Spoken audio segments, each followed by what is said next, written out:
On a Saturday morning in Kabul, families gathered to remember their loved ones killed during more than 40 years of conflict in Afghanistan. This is the Memory Box exhibit. Families put together boxes like this to make sure their loved ones are remembered and put a face to the war's violent cost. This box is for my sister, Kamsar. She میخواست دکتر باشه. Since the United Nations began tracking civilian casualties in 2009, more than 35,000 civilians have been killed. Like Najiba, who was killed by a suicide bomber in 2017. Why is it so important to remember your sister this way?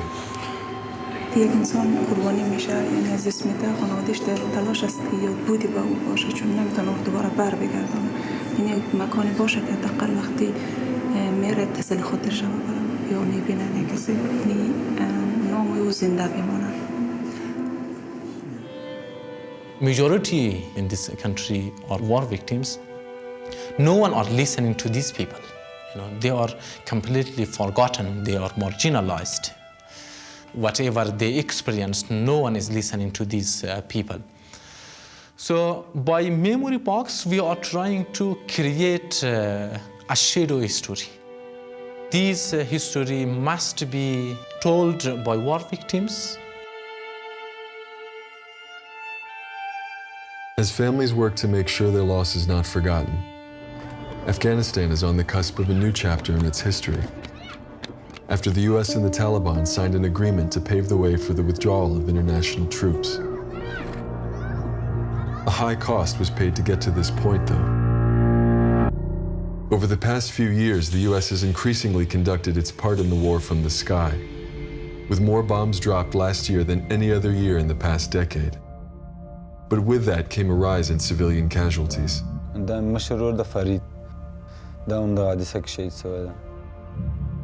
As the US prepares for the possibility of leaving Afghanistan after nearly 20 years, we wanted to know how civilian loss has not only been investigated, but recorded and remembered.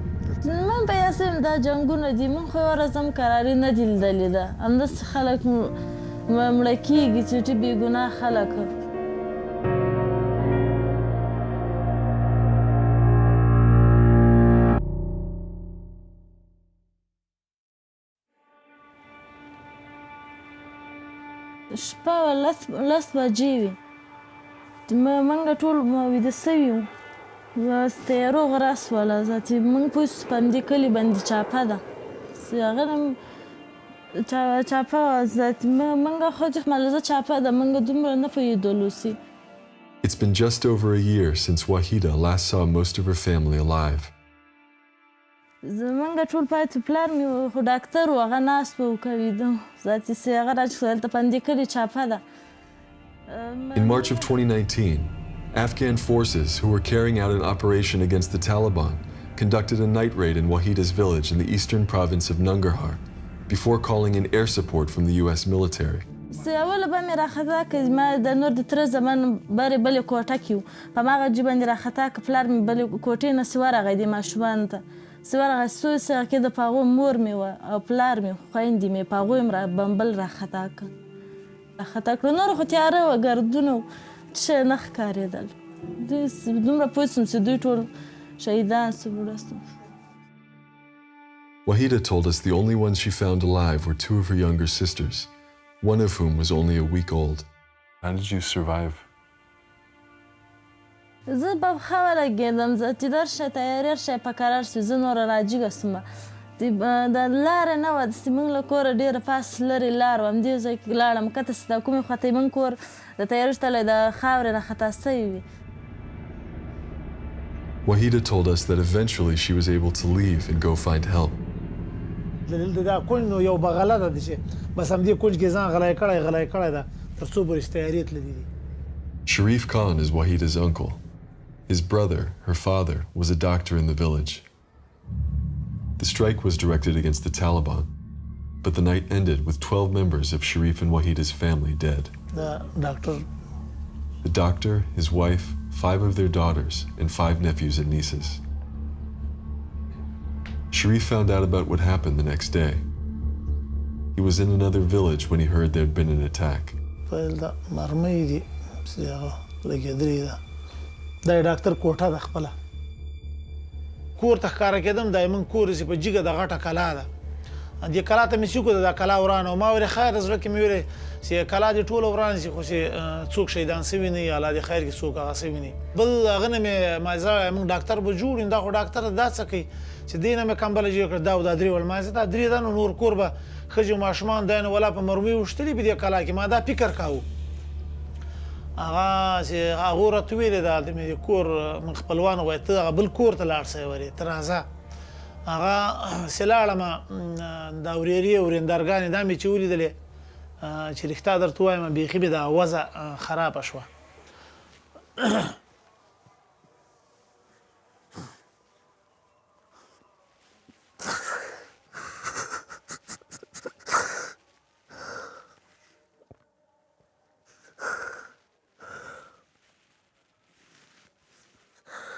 Since the attack, Sharif has taken care of Wahida and her two younger sisters who survived.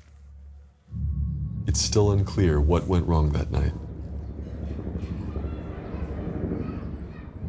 Last year, the US dropped more than 7,000 bombs and munitions in Afghanistan, the highest number in over a decade, as the Trump administration tried to push the Taliban to the peace table. We've been recording airstrikes in Afghanistan for the past 5 years, and military transparency is a major problem and a barrier when digging into allegations of civilian harm. It's a constant battle, and so... We partnered with the Bureau of Investigative Journalism to examine civilian casualties from US airstrikes in Afghanistan. This is the doctor. Yes, this is Dr. Nazir Gol. One of the cases we looked at together was the case of Sharif Khan and Wahida's family. Been killed, actually. We started to dig a little bit more, and we opened it up to sort of the general public and open source experts, and they started to find out all kinds of information. We were able to geolocate the house that we believe the doctor lived in and use satellite imagery to get a step closer to proving, in fact, that that house was struck. And we've also got images of funerals, we've got images of bodies, we've got... When the Bureau reached out to the US military about that airstrike, they only said that it was possible there were casualties and that their investigation was closed. I think the word possible is quite a hollow victory for accountability, certainly in terms of what it provides the survivors. It's not a conclusion that can offer them some closure in my eyes. I think it robs them of that.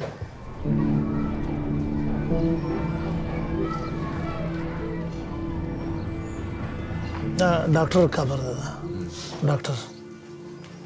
There was a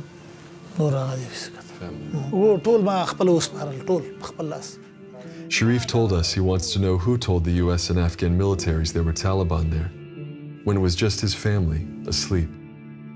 But they've received no answers. Has anyone from the US military been in touch with you since that night? No.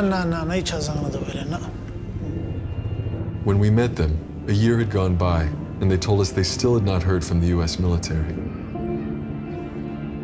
Sometimes when the US or Afghan militaries acknowledge civilian casualties, they'll give families money for their loss, something known as a condolence payment.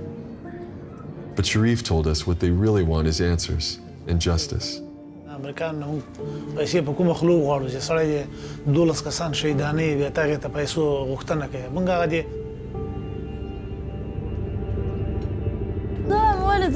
ما پلار خپل ډاکټر وم د دولت کې کار کاو واړه ماشومان د خو د مرګ نو داسې کار خو څوک نه کوي ما مور او پلار لاړه زه ډېره خفه یم خویندې مې لاړې کور هر څه مې لاړ اوس چې کور مې لاړ پلار مې مړ سو مور مې مړه څوک هم نشته.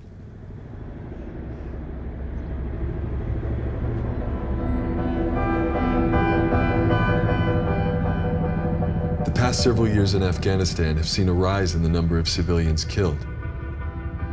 And while the Taliban has been responsible for the majority of civilian casualties, the first half of 2019 marked the first time that US and Afghan forces were responsible for more civilian deaths, something the United Nations attributed to the rise of airstrikes in the war. The increase in the air war marked a shift by the US military from previous years. Really, if you look at Afghanistan in the 2008 period to 2011, we see people like General McChrystal and General Petraeus putting in tactical directives. The leadership is constantly hammering on its forces, saying, you will not kill civilians, we will improve civilian protection, and it works. In 2008, we have the highest civilian casualties from airstrikes.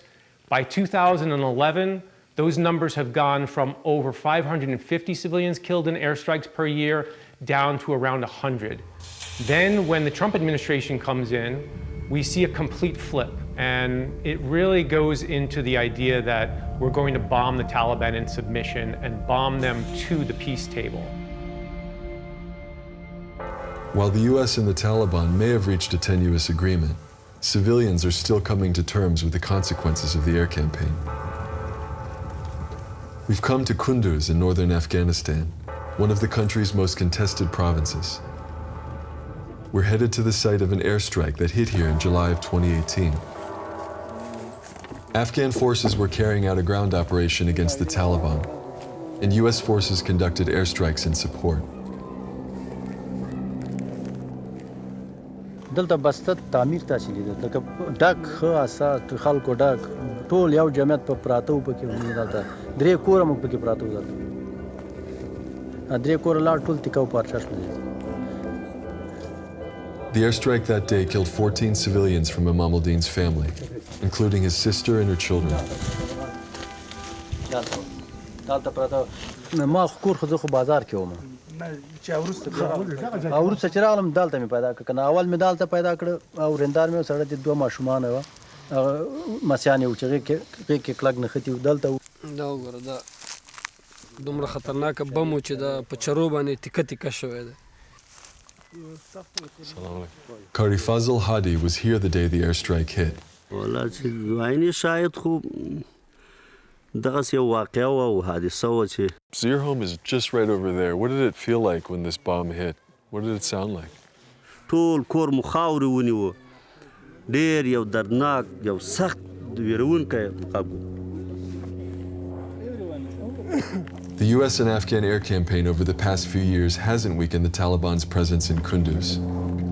And even after the deal with the United States was made, the fighting hasn't stopped as the Taliban has continued to attack Afghan forces. مخکې له دې نه دلته به د ورځې هم جنګ کېده د شپې هم راتله طالبان 2 بجې د شپې 1 بجه د شپې به یې ډزې کولې مازدیګر به راغله غرمه به راتله دا پوستو به یې ډزې کولې دا حالات و مخکې.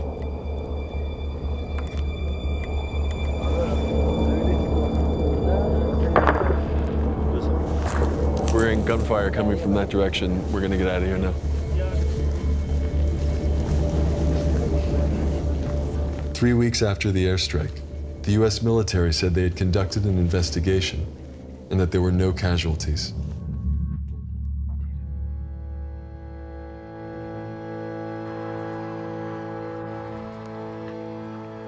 How did you feel when the US military said there were no casualties? بس سړي ته ډېر سخت زور ورکوي یعنې دا ټول دنیا ولیدله ټول طالبان هلته خو نه وو چې طالبان وو زموږ خپل فامیل وو ټول کورنۍ 12 نفره ټول ما خپله راښکلي دي ما خپل په لاس راښکلي دي او په هغه کې د ما همشیره ده خور مې ده وزیرونه مې دي ورندار مې ده. Abdul Jabbar lost his wife and 2 of his daughters. His son, who was 2 years old at the time, was the only member of the family who was there and survived the attack. کله چې دا موږ د خاورو نه راوویسته دا وړوکی نو شفاخانه کې چې اول چې ورته ورغلم نو خپل مور یې یاده کړله. The family was able to push the Afghan government to acknowledge the casualties, and they received a condolence payment. But like Sharif Khan, they haven't gotten what they want, answers from the US military. باید پوښتنه وشي نو کوم چا چې دا کار کړی دی پوښتنه ترې وشي دلته خو بېګناه خلکو ولې دا کار وشو باید خپله سزا وویني نو خارجي که داخلي باید هغه سره محکمه وشي دلته خو ټول ملکیان خلکو. Months after the attack, the family found out that the United Nations pushed the US military to reopen their investigation, and they acknowledged to the UN that civilians were killed. When the war shifted primarily to be an air war, where there aren't any US personnel in close proximity to where these strikes are taking place, we've seen real errors in the investigation of civilian harm. There have been a lot of cases that they have reopened, usually based on third-party reporting. It's great that those cases are reopened, but it shouldn't take a third party reporting possible civilian harm for the military to figure out that they killed a bunch of civilians. د مورور احمدیه شهید شوی او هغوی زیات علاقه له درس سره وه له پوهنتون سره کوشش یې کوو چې درس ووایم او پوهنتون مې یو چیرې ورسېږم. All of this raises questions about how the US military conducts its investigations when there are allegations of civilian casualties. The US military does not, as a routine matter, interview victims and witnesses of harm. They generally rely on whether it might be videotapes or other electronic information from an airstrike. Often they will talk to local commanders who they've partnered with. They will perhaps take testimony from the pilot, but they don't go to the scene of the incident and talk to people who were there. In the first case we looked at, Sharif told us no one had come to talk to them about what happened to their family, or interview Wahida about what she saw that night.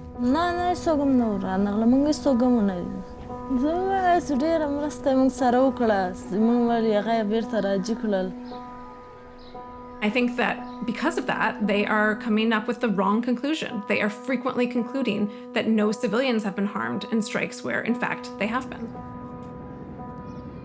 Civilian casualty investigation is not just looking at overhead imagery. It's not just doing interviews of your pilots that dropped the bombs, nor is it just doing interviews of the population on the ground. The only way you're going to get lessons learned is if you do a holistic investigation. If you base your investigation solely on what you can see from above, you're never going to have ground truth. Another case we looked at also raised questions about the way investigations into civilian harm are carried out. In November 2017, during intense fighting between the Taliban and US and Afghan forces, US airstrikes hit villages not far from Kunduz city, including Katliam, where Faiz lives.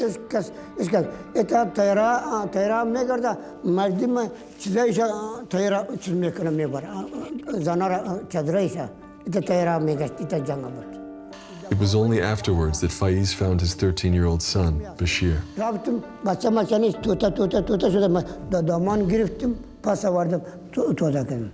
Mohammed Nabi was there that day too with his son Rahmuddin, who was injured.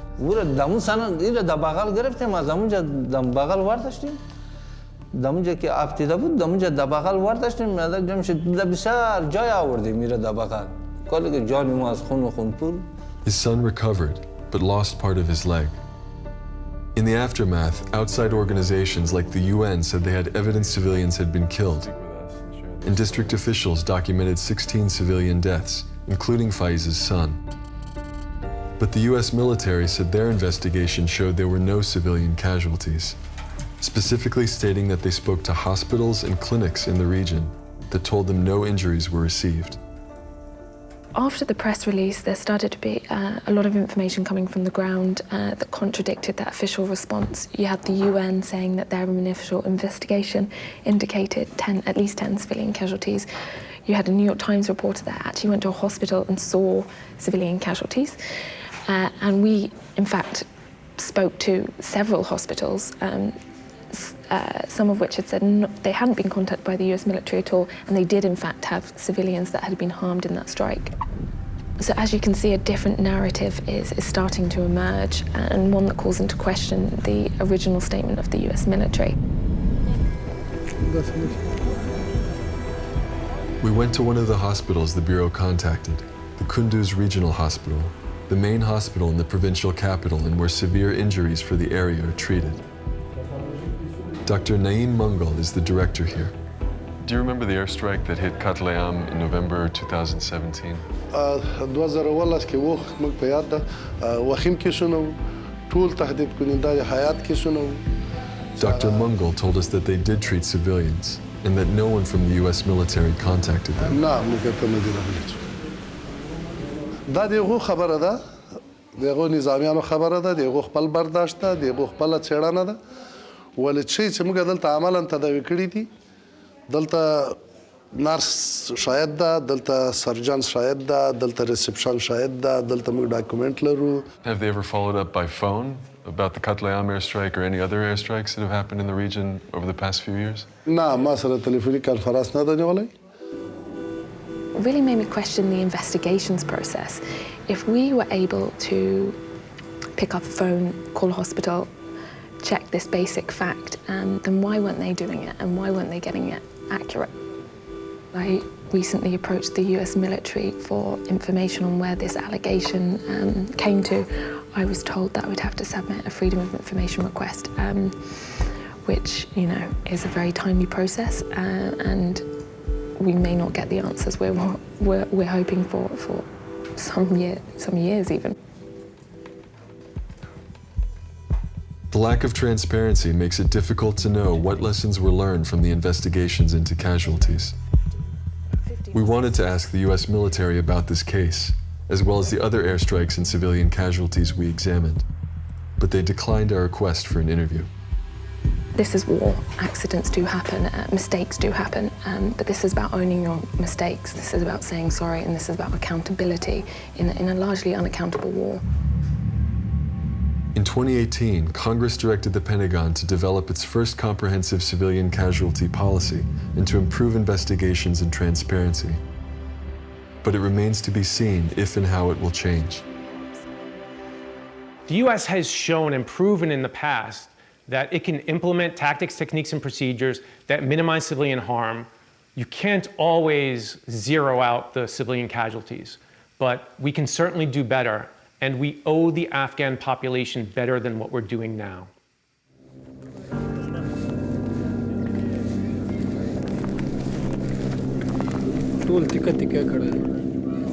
For families we interviewed, not receiving acknowledgement from the U.S. left them without closure. They told us that they felt like what happened to their loved ones was a crime.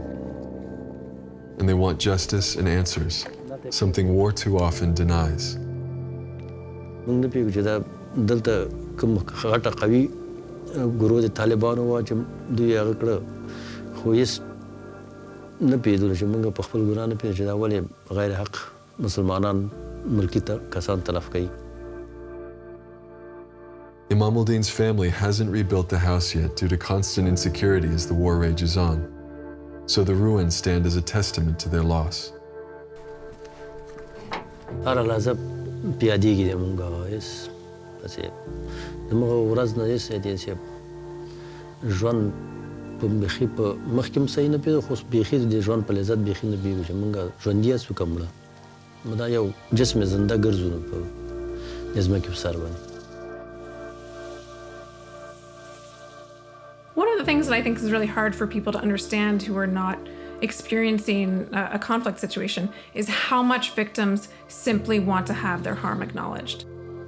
When something goes wrong, to have no acknowledgement even, not even a phone call, not even a letter from someone in the US military. I mean, I think that really hurts them. موږ افغانان خو ډېر عادله خلک یو رحمدله خلک یو او په زړونو کې د موږ ډېر زر رحم راځي. موږ په وطن کې انانات هم د موږ دغه داسې یو څوک چاته ورسي چې یو کال کې موږ ته څوک راغلي نه دي او د موږ پوښتنه تاسو پوښتنه نه ده کړې موږ دوی سره کوم هغه نه ده کړی. یعنې چې رښتیا درته وایم د ما تقریبا زه 9 بجې د شپې ویده کېږم دا څه وشو زه څه وکړم آیا زه خپله شخصي داسې چې پیدا کړم چې موږ سره چا ظلم کړی دا مې فکرو کې ګرځي را ګرځي ځکه عدالت چې دا ته میلاو نه شي د هغو په حساب باندې. غني خلک ما خطو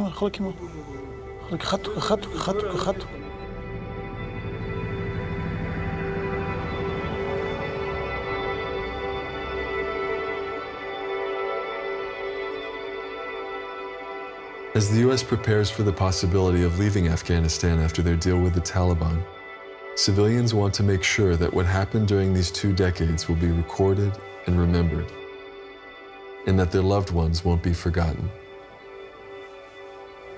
خب ما و شما 3 نفس میگیریم، نفس عمیق، به خاطر که نفس چه قسمی است که نفس قید میکنیم و خوب آن نفس عمیق میگیریم، درست؟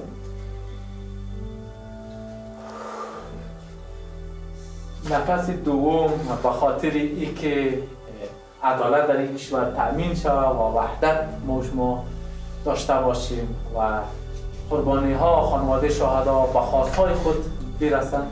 نفس دوم.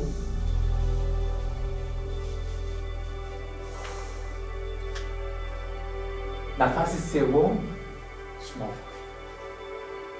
به خاطر چی؟ به خاطر عدالت. خب همگی خسته نباشیم.